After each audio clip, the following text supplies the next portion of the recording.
솔로몬이 왕이 됐죠. 그리고 하나님께서 주신 지혜를 통해서 처음 재판, 그리고 명성을 얻게 된 재판, 친자 확인 소송이었죠.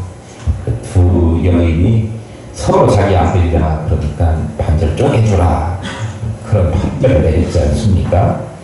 그래서 진짜 엄마가 누구인지를 가려내는 친자 확인 소송 재판을 잘 지혜롭고 명쾌하게 해결함으로써 솔로몬은 훌륭한 재판관, 그리고 훌륭한 통치자라고 하는 사실이 백성들에게, 그리고 만천하에 입증되었습니다.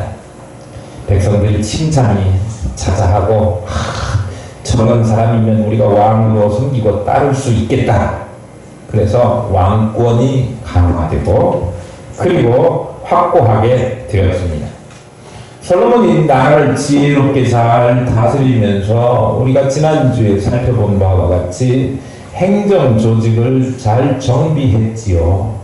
그래서 중앙정부 조직과 그리고 지방 12개의 지방 부서로 나눈 지방정부를 잘 이끌어서 나라를 부와 영광스럽게 그렇게 이끌어 갔습니다. 솔로몬의 지혜와 그리고 하나님으로부터 받은 축복으로 얻게 된 이 명성이 주변에 있는 여러 나라에 퍼지게 되고, 그래서 많은 사람들로부터 칭찬받게 되고, 이 하나님께서 내려주신 지혜가 탁월하다라고 하는 것이 드러나게 되었는데, 그것은 하나님께서 솔로몬에게 주시겠다 약속하신 그 하나님의 말씀이 완전하게 성취됐다라고 하는 것을 드러내 보여줍니다. 그 중에 우리가 지난주 오후 예배 때 살펴보았는데, 솔로몬 왕궁에서 사용하는 식량이 얼마인가라고 하는 것들 이렇게 살펴보지 않았습니까?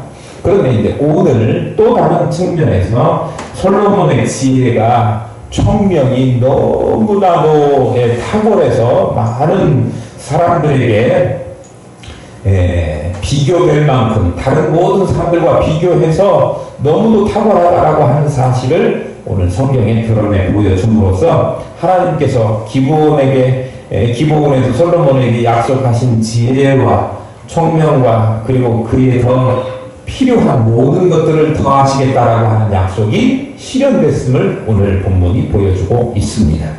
29절에서 31절 말씀을 제가 다시 한번 보겠습니다. 29절에 보니까 하나님이 솔로몬에게 지혜와 총명을 심히 많이 주시고 또 넓은 마음을 주시되 바다의 모래같이 하시니, 솔로몬의 지혜가 동쪽 모든 사람의 지혜와 애굽의 모든 지혜보다 뛰어난지라. 그는 모든 사람보다 지혜로워서 예스라 사람 예단과 마올의 아들 헤만과 갈골과 바르라보다 나음으로 그의 이름이 사방 모든 나라에 들렸다. 해외 토픽감으로 세계에 다 알려졌다, 그런 이야기입니다. 하나님께서 솔로몬에게 지혜와 총명을 많이 주셨다. 많이 주셨다, 그렇게 기록하고 있습니다. 넓은 마음도 주셨고, 그리고요, 그 규모가, 그 정도가 바다의 모래처럼, 관용어, 수거처럼 아주 많고 크다라고 하는 의미를 나타내는 표현이지요. 힘이 많이 주셨다라고 하는 말씀입니다.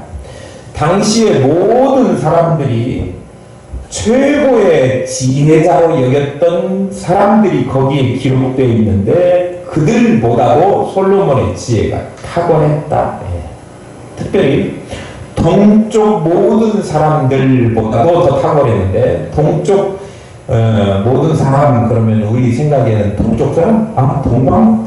아시아 사람들? 그렇게 생각하기가 쉽지요. 근데 그것이 아니고, 지금의 동양아시아 사람이라고 하는 의미가 아니라 당시 이스라엘 사람들을 기준으로 해서 볼 때 이스라엘의 오른쪽에 있던 나라 사람들, 그러니까 팔레스틴 동쪽 지역을 이야기합니다. 주로 아라비아인들이지요. 상업과 무역에 대해서 탁월한 사람들이지요. 또 구체적으로 말하면 스바나 에돔이나 갈대아 사람들, 그 사람들보다도 더 지혜로웠다. 옛날부터 고대에서부터 이쪽 그 팔레스틴 동쪽에 있던 지역의 사람들은 문명과 문화의 발상지로 알려져 왔고, 또 문학 작품에 있어서도 대단히 높은 수준의 문학 작품을 썼었고, 또 지혜 문서들, 잠언 같은 것들이죠. 그런 것들, 또 천문학, 점성학 뭐 이런 것들로 유명했었던 지역입니다. 그런 사람들보다 솔로몬의 지혜와 총명이 더 월등했다, 탁월했다.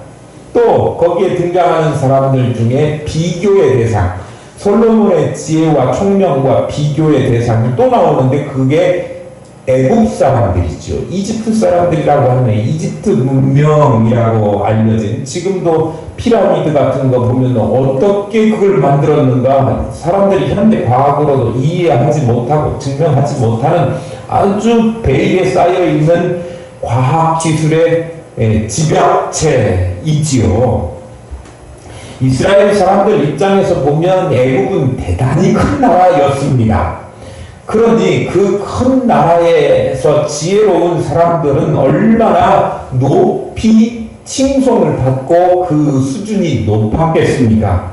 당시 애국 사람들은 기하학, 또 건축학, 천문학, 또 그리고 토목학 뿐만 아니라 이집트의 고대 의학 기술이라고 하는 것은 대단히 널리 알려지고 높이 평가받았던 그런 수준이, 높은 학문적 수준이 있었습니다. 그러나 오늘 본문에 의하면 하나님께로부터 부여받은 솔로몬의 지혜는 이 문학이나 또 지혜 문서나 뭐 이런 탁월한 평가를 받았던 동쪽의 사람들, 팔레스틴 동쪽의 사람들보다 월등했고, 또 애국의 사람들, 물리적인 분야, 과학적인 분야에서 탁월했던 애국 사람들, 이집트 사람들보다도 훨씬 더 탁월해서 그 어느 누구와 견줄 사람이 없을 정도였다라고 하는 것을 알 수 있습니다.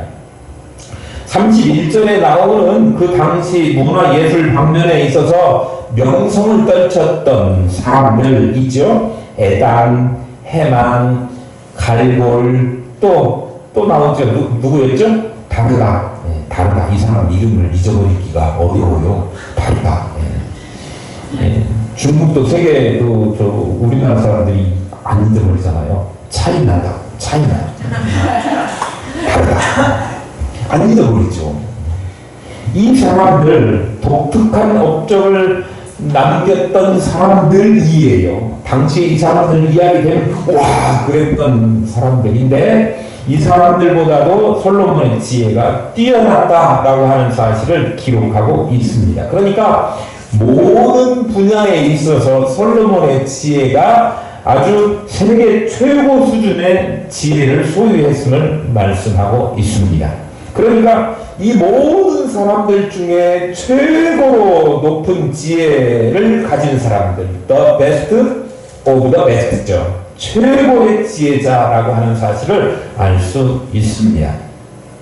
이처럼 솔로몬이 특별한 지혜, 최고의 지혜를 가질 수 있었던 이유는 무엇이었을까요? 그것은 그 지혜의 출처가 어디냐라고 하는 그 사실, 오늘 본문에 등장하는 내용을 보면 다른 사람들과는 그 출처가 달랐음을 알 수 있습니다.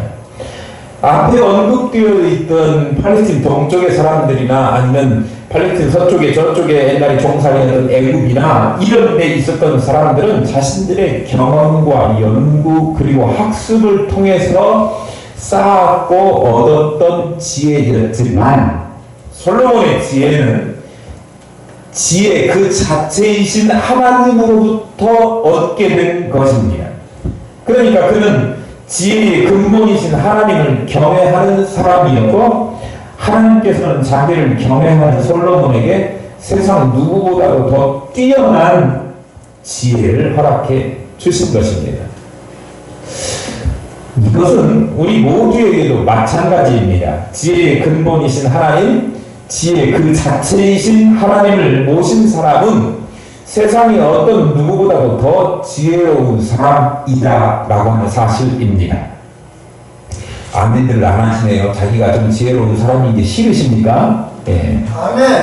지혜의 근본이신 하나님, 지혜 그 자체이신 하나님을 모신 사람은 세상 모든 사람들보다도 지혜로운 자임에 틀림없습니다. 무엇보다도 인간은 자기 자신이 죄인이고 하나님께서 우리를 버리지 않으시고 그리스도를 보내주셔서 그 은총으로 구원하시는 자비로우신 분이시라고 하는 사실을 우리가 알게 된 것, 깨닫는 것, 이것이 참된 지혜라고 하는 거예요. 많은 사람들이 그 사실을 몰라서 영원히 멸망받을 수밖에 없는데 그 많은 사람들 중에 우리는 하나님께서 그 사실을 알게 하시고 예수 그리스도를 주로 받게 하시고 그래서 믿음으로 하나님을 바라보게 하셨으니 그걸 깨닫게 하신 지혜는 모든 지혜보다 귀중하고 가장 값진 참된 지혜라고 하는 사실입니다.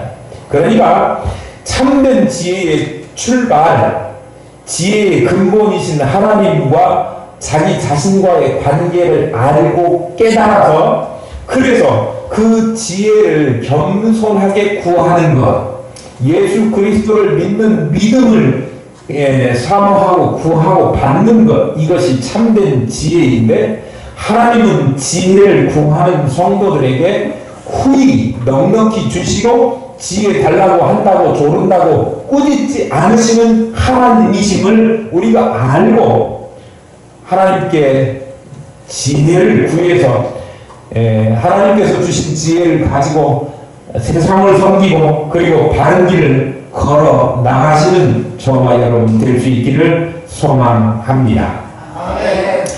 솔로몬의 지혜가 세상 모든 사람들과 비교해서 탁월하다라고 하는 말씀을 우리가 살펴보았는데 그 말씀 뒤에 이어지는 32절과 33절에서는 솔로몬이 그토록 탁월한 지혜를 가졌음에도 불구하고 단순히 그 지혜를 가지고 있었던 데에만 머무르지 않았다라고 하는 것을 우리가 알 수 있습니다.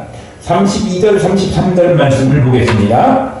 그가 잠언 3,000가지를 말하였고 그의 노래는 1,005편이며 그가 또 총목 가운데 대하여 말하되 레바논의 백향목으로부터 담에 나는 우슬초까지 하고 그가 또 짐승과 새와 기어다니는 것과 물고기에 대하여 말한지라.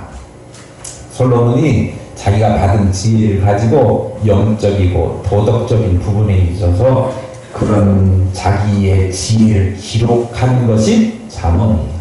그 잠언이 오늘날 다 전해 내려오진 않지만 3,000가지를 말했다고 하는 거예요. 몇 가지 말했다고 해볼래실래요? 3,000가지. 우리가 매일 아침에 새벽 기도일 때 잠언을 보는데요. 시작한 지가 한참인데 끝도 못 봤어요. 지금 잠깐 쉬고 있어서 지금 진도가 언제 다시 나갈지 모르겠는데 이 잠은 다 기록된 것도 아니고 그 중에 일부가 기록되어 있는데 그것만 보는데도 너무나 많은 시간이 걸릴 만큼 그런데 한 구절 한 구절 볼 때마다 그 잠언의 말씀이 너무나도 탁월한 말씀이라고 합니다. 하나도 틀린 것을 찾을 수 없는 말씀들이에요. 귀한 말씀들이죠. 그만큼 그가 받은 지혜를 가지고 기록된 잠언이 탁월했다. 뿐만 아니라 그가 지어 부른 노래가 몇 가지요? 1,005개. 1,004가 아니고 하나 더 써서 1,005라고요. 1,005개의 작사를 했다는 이야기입니다. 노래를. 뿐만 아니라 그러니까 아주 감성적인 부분에 있어서도 솔로몬이 탁월했다라고 하는 것을 알 수 있죠. 영적인 것, 도덕적인 면, 또 감성적인 면. 또 하나는요, 그 뒤에 보면 초목에 대하여 말했다 그랬는데 초목에 있는 것을 이스라엘 예루살렘 그 근방에 나는 초목만 이야기하는 것이 아니라 어디에? 레바논이 어디예요? 다음 주에 등장하게 되는데 두로와 시돈 위쪽을 레바논이라고 해요. 예, 그래서 두로 왕에게 저 레바논에 있는 백향목을 좀 구해 주십시오, 운반해 주십시오, 그렇게 이제 부탁하는 장면이 나와요. 근데 레바논에 있는 초목까지 탁월하게 그걸 다 알고 있고요. 백향목뿐만 아니라 다음 지역에 있는 우슬초, 그러니까 땅에 나는 그 뭐예요, 풀 같은 거, 우슬초가 뭐죠? 동물밭이 우슬, 그 관절 아플 때 이 다리 먹는 뿌리 그거 있잖아요. 그게 원래 위에는 뭐예요? 우리 걸어가다 옷에 뜨면 막 딱딱딱 붙는 우슬, 그 동물밭이라고 하는 거예요. 그러니까 자풀이에요. 사실은 자풀도 우리가 잘 쓰니까 다리 관절을 뭐 잘 낫게 하는 우슬초라고 해갖고 쓰기는 하는데, 어찌됐건 그런 자풀에 이르기까지, 또요 바다에 있는 물고기 같은 거, 정약점인가요? 그 바다 이런 그 기록한 자산어보 막 이런 거 있잖아요, 우리나라에도. 그런 거 기록할 정도로 자연과학 또 야생화 이런 거에 이르기까지 아주 방대한 양의 지식과 지혜를 갖추고 있었음을 알 수 있습니다. 모든 영역에 걸쳐서 끊임없이 자기가 연구하고 시를 짓고 잠언을 기록하고 또 날아다니는 새에 대해서 기록하고 논하고 말하고 그랬다는 거예요. 자기가 그만큼 다 탁월하게 알고 있는데 하나님께서 주신 지혜를 가지고, 지혜만 가지고 쌓아 이게 아니고 그거를 풀어서 잠언도 쓰고 뭐 했다고요? 작사도 하고, 그리고요 책도 쓰고 목민심서 자산하고 이런 거 썼다 이거예요. 또 이렇게 말하면 또 이제 다가가고 자산하고는 솔로몬이 썼다고 하면 곤란합니다. 자신이 받은 지혜의 은사를 모든 영역에 걸쳐서 그가 끊임없이 개발하고 그걸 이용해서 발전시켜 나갔다라고 하는 것을 알 수 있습니다. 이게 하루아침에 되는 건 아니지 않습니까? 솔로몬이 이렇게 자기가 받은 지혜를 가지고 여러 방면에서 그 지혜를 묵혀두지 않고 활용해서 많은 업적을 남긴 것을 우리 또한 본받아야 된다라고 하는 사실을 말씀드리고 싶은 거예요. 하나님께서는 성도들에게 각자에게 어울리고 그리고 적합한 달란트를 다 주셨습니다. 모든 은사와 능력을 허락하셨습니다. 그리고 그 동시에 은사를 바로 활용하고 그리고 개발해야 한다라고 말씀하셨습니다. 아무리 우리가 볼 때 저 사람은 뭐 별로 할 수 없는 것 같아, 그래도 그분에게도 주신 달란트와 은사가 다 있거든요. 그래서 우리에게 주신 은사를, 달란트를, 또 재능들을 우리가 잘 사용해야 되는데, 우리 모두는 그런 달란트가 다 있는데요. 사도 바울도 그 자신의 영적인 아들과 같은 디모데에게 너 목회적 은사, 목회적 달란트가 있으니까 그 목회적 달란트를 썩혀두지 말고 잘 사용해야 된다라고 그렇게 권면을 했고요. 그가 디모데전서 4장 14절 15절에 보면 이 모든 일에 전심전력하여 너의 진보를 모든 사람에게 나타내게 하라, 그렇게 권면했습니다. 그러니까 그 받은 목회적 은사 달란트를 묵혀두지 말고 전심전력하여 목회를 잘 하는데 사용하도록 해라, 그런 거예요. 그러면 여러분 각자에게 주신 은사와 달란트가 뭐라고 생각하십니까? 나는 찬양의 은사, 나는 봉사의 은사, 나는 무슨 은사, 뭐 이런 것들이 있다고 하면 그 은사를 묵혀두지만 말고 그걸 어떻게 하고요? 전심전력해가지고 그 은사를 잘 활용해서 교회를 위하여, 하나님의 영광을 위하여, 세상 사람들을 위하여 그거를 잘 사용하라, 그런 말씀입니다. 우리들 중에는 어떤 사람들은 하나님의 계명을 어기고 악한 일을 할 때만 하나님께서 책망하시고 벌하시는 것으로 여기시는 분들이 있는데 사실은 그렇지가 않아요. 뭐냐 그러면 하나님께서는 거기에만 머물러 계시는 하나님이 아니시라 하나님께서는 마땅히 해야 할 일을 하지 않을 때에도 마땅히 해야 할 일을 하지 않을 때도 우리가 하지 말아야 될 일을 했을 때처럼 화내시고 그리고 책망하신다라고 하는 말씀입니다. 우리 달란트 비유 마태복음에 나오는 것 잘 아시고 있지 않습니까? 악한 사람들 거기 성경에서 이 달란트를 받았는데 다른 사람들은 그거 가지고 이득을 남겼는데 장사하고 열심히 노력해서 이득을 남겼는데 그거 없어질까봐 땅에다 묻어놓았던 사람을 뭐라고 이야기했냐면 악하고 게으른 종이라고 책망하셨어요. 이 악한 사람들은 하나님이 은혜를 주실 때에도 그 은혜를 어디다가 묻어놔요? 사용하지 않고 땅에다 묻어놓는 거예요.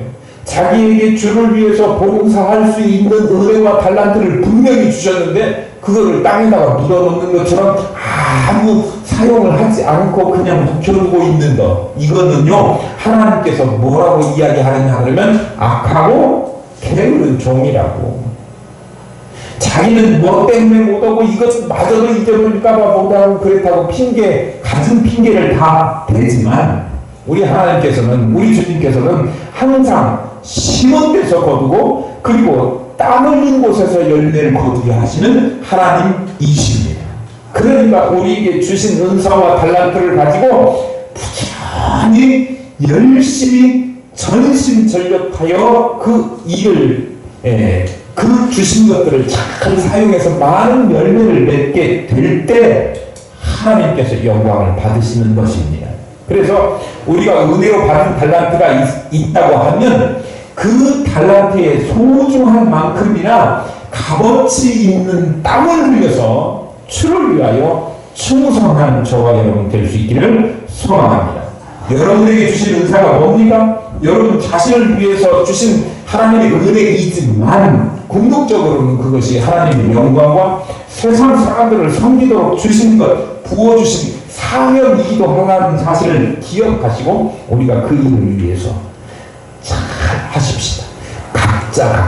각자에게 주신 은사와 달란트와 사명을 잘 감당하시고 우리 교회에게만 특별히 하나님께서 요구하시는 그 사명을 잘 감당할 수 있도록 우리 교회에 주신 사명이 뭡니까? 큰일 나. 죽어가는 영혼들 구원하는 것. 그리고 이 땅에 그동안에 제대로 살지 못했던 그런 모든 것들을 다시 기억해서 제대로 잘 사는 것 뿐만 아니라 세상 사람들에게 그리스도의 사랑을 전할 수 있는 일이라고 하면 예수 그리스도의 복음을 전할 수 있는 일이라면 그 어떤 것도 마다하지 않고 하는 것. 뭐 하는 것? 긴장하는 것. 저하고 있는 한 긴장 계속 담아야 될 겁니다. 죽기 전에 담아야 될 거예요. 그 일에 우리가 잘 감당해서 정말 하나님이 기뻐하시는 하늘기쁨교회 또 하늘기쁨교회 성도들 충성된 성도들 다 될 수 있기를 축복합니다. 34절을 보겠습니다. 사람들이 솔로몬의 지혜를 들으러 왔으니 이는 그의 지혜의 소문을 들은 천하 모든 왕들이 보낸 자들이더라. 솔로몬의 지혜가 얼마나 탁월했던지 천하 모든 왕들이 사람들을 보내가지고 결국 그 이야기를 듣고 싶어 했어요. 듣기만 하고 싶어 했을까요? 그 나라가 그거 정말 잘했대. 그러면 누가 가요? 여기서 사절단이 가요. 그래갖고 그 나라가 그걸 어떻게 했는지 보고 배우고 거기를 모델 삼아 우리나라에서도 해봐야 되겠다. 그런 거죠. 우리나라가 잘하니까 다른 나라에서 와가지고 배워가고 가는 것들도 있지요. 다른 나라가 잘하면 우리나라가 가서 배워오기도 합니다. 그 사람들은 솔로몬의 지혜를 듣고 솔로몬에게 와가지고 솔로몬의 지혜를 듣고 그리고 그 방향으로 솔로몬의 지혜를 추구해서 자기들의 삶을 개선하려고 하는 노력을 했었을 것입니다. 그래서 그것을 얻기 위해서 모든 곳에서부터 솔로몬에게 나아왔는데 결국 솔로몬이 하나님께로부터 받은 지혜를 가지고 세상 모든 사람들을 이끌어갔습니다. 그리고 세상 모든 사람들에게 자기가 받은 지혜를 가지고 영향력을 끼쳤다고 하는 이야기. 그들 모두를 아름답고 더 나은 삶을 살 수 있도록, 더 지혜롭게 살 수 있도록 이끄는 역할을 솔로몬이 하게 된 거지요. 그러니까 우리도 하나님께로부터 받은 지혜가 있다면 그 지혜를 가지고 우리만 가지고 있는 것이 아니라 날마다 개발하고 그걸 가지고 충성하고 잘 사용하는 것뿐만 아니라 그것들이 다른 사람들에게 영향력을 미쳐서 다른 사람들도 그렇게 살 수 있도록 하는 책임이 우리에게 있다고 하는 거예요. 그게 바로 거룩한 영향력입니다. 내가 하는 나쁜 짓 보고 저 사람처럼은 아주 비열한 방법을 쓰더라도 돈 좀 벌겠네 라고 하는 그런 영향력 끼치는 사람 되지 말고요. 자기가 고생스럽고 힘들어도 그 일을 잘 극복했더니 나중에 다른 사람들에게 좋은 것, 좋은 영향력, 좋은 결과로 보답했다라고 하는 그런 것을 사람들에게 몸소 보여주는 것이 우리에게 필요하다는 거죠. 그게 거룩한 영향입니다. 그러니까 어려운 시절 잘 겪어나갔어도 힘겨운 시절, 연약한 시절 그런 것에 잘 극복하고 견뎌냈더니 나중에는 정말 훌륭한 것 인내의 결과를 아주 달콤한 열매들로 맺게 되었다라고 하는 것을 사람들에게 보여주는 거 필요하죠. 그러니까 우리 교회가 정말 열심히 잘해가지고 세상 사람들에게도 정말 저 교회 성실하게 말씀대로 잘 살고 그랬더니 좋은 결과가 있구나라고 하는 거 보여주는 것 대단히 의미 있는 일이라고 생각합니다. 오늘 말씀에서도 솔로몬을 향해서 천하 모든 왕들이 나와가지고 그 지혜를 듣는 모습 그걸 보여줬어요. 그런데요, 천하의 모든 왕들이 솔로몬 앞에 와가지고 그 지혜의 말씀을 듣는 것은 뭘 예표하느냐? 그러면 마지막 날 만왕의 왕이신 그리스도 앞으로 열방의 왕들이 나아오는 것을 예표하고 있습니다. 모든 백성과 모든 왕들이 예수 그리스도 앞으로 나아오게 되는데 그 이유는 예수 그리스도에게는 이 땅에 누구와도 비할 수 없는 참된 지혜가 있기 때문입니다. 네. 주님은 당신의 지혜를 솔로몬의 지혜보다 더 월등하다라고 친히 말씀하셨습니다. 마태복음 12장 42절에 심판 때에 남방 여왕이 일어나 이 세대 사람을 정죄하리니 이는 그가 솔로몬의 지혜로운 말을 들으려고 땅 끝에서 왔음이거니와 솔로몬보다 더 큰 이가 여기 있느니라 그렇게 말씀하셨습니다. 주님께서 이처럼 솔로몬보다 자신이 훨씬 더 지혜롭다 탁월하다 말씀하신 이유는 오직 주님에게만 구원과 생명의 지혜가 있기 때문에 그렇습니다. 솔로몬의 지혜가 아무리 탁월하다고 하더라도 그것을 통해서 구원에 이를 수는 없습니다. 그런데 주님께 있는 지혜는 모든 사람에게 필요한 구원의 말씀이고 모든 사람이 소망해야 될 가장 보배로운 그런 지혜입니다. 이 땅에서 그 어떤 지혜가 구원에 이르게 하는 지혜일 수 있을까요? 아무것도 없습니다. 오직 주님을 통해서 얻게 되는 그 지혜, 주님이 주시는 그 구원의 지혜를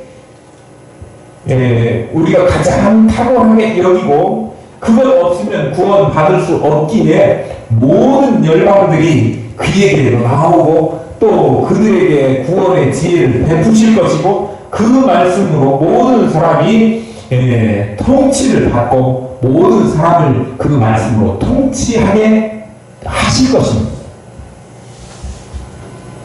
세상에 향기가 없는 곳에는 나비와 벌이 날아오지를 않습니다.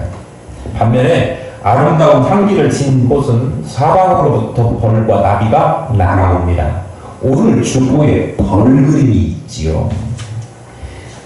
꽃의 향기가 있기 때문에 그렇습니다.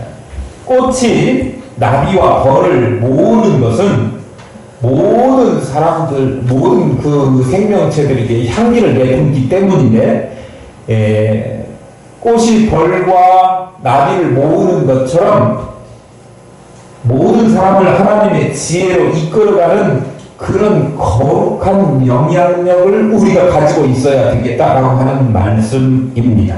성도들이 가져야 될 능력이기도 합니다. 솔로몬은 그 시대에 열방의 거룩한 영향력을 드러내고 그리고 하나님의 지혜와 능력을 전하였는데, 예수 그리스도 안에 있는 하나님의 진리의 말씀 또 지혜의 말씀 안에는 솔로몬이 가진 지혜와는 비교할 수 없는 놀라운 능력이 있다고 하는 사실입니다. 이 지혜 가운데는 사람들에게 풍겨지는 생명의 향기가 있고 그리고 그들을 구원으로 인도하는 전무후무한 능력이 그 안에 있다고 하는 사실입니다. 그처럼 거룩한 영향력과 유일무이한 구원의 지혜가 먼저 그 구원을 받은 우리를 통해서 증거되어야 된다라고 하는 사실을 제가 말씀드리고 싶은 것입니다. 솔로몬은 하나님께서 주신 지혜를 통해서 나라를 잘 다스려서 번성하게 하고 다른 많은 사람들에게 거룩한 영향력을 끼쳤습니다. 오늘 우리에게도 하나님이 주신 놀라운 지혜가 있는데 그 지혜는 사람들을 구원으로 인도하는 것입니다. 그것이 정말 솔로몬에게 주셨던 그 지혜보다 어쩌면 더 크고 또 위대한 지혜일 것입니다. 세상 사람들은 이 지혜를 알지 못합니다. 그들은 구원을 갈망하고 구원을 어떻게 받을까 하고 탐구하지만 그들의 그런 노력으로는 구원에 이르지 못합니다. 구원을 얻을 수 없습니다. 구원은 오직 하나님께서 주신 지혜를 통해서만 가능하기 때문에 그렇습니다. 그렇다면 이 지혜를 우리에게 먼저 허락하셨는데 그 지혜를 먼저 받은 우리는, 하나님이 주신 지혜를 받은 우리는 어떻게 해야 할까요? 이게 오늘 우리에게 주신 질문입니다. 이 지혜로 우리만 구원 얻는다 그렇게 생각하면 너무도 이기적인 생각이라고 저는 생각합니다. 우리만 구원 얻으면 그만입니까? 그렇지 않습니다. 우리는 이 지혜로 우리 주변의 사람들에게 거룩한 영향력을 끼쳐야 합니다.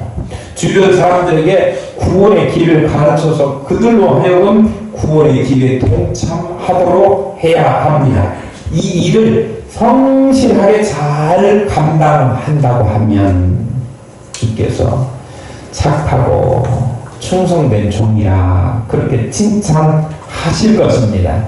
이 일을 잘 감당하셔서 하나님께서 주신 지혜, 참 구원에 이르는 참 지혜, 참 생명에 이르는 참 지혜, 이것들을 우리만 가지고 있는 데서 멈추지 말고 주변 사람들에게 널리 알려서 성실하게 잘 가르쳐서 구원의 길을 증거하는 그런 일을 잘 감당하시는 저와 여러분 될 수 있기를 소망합니다.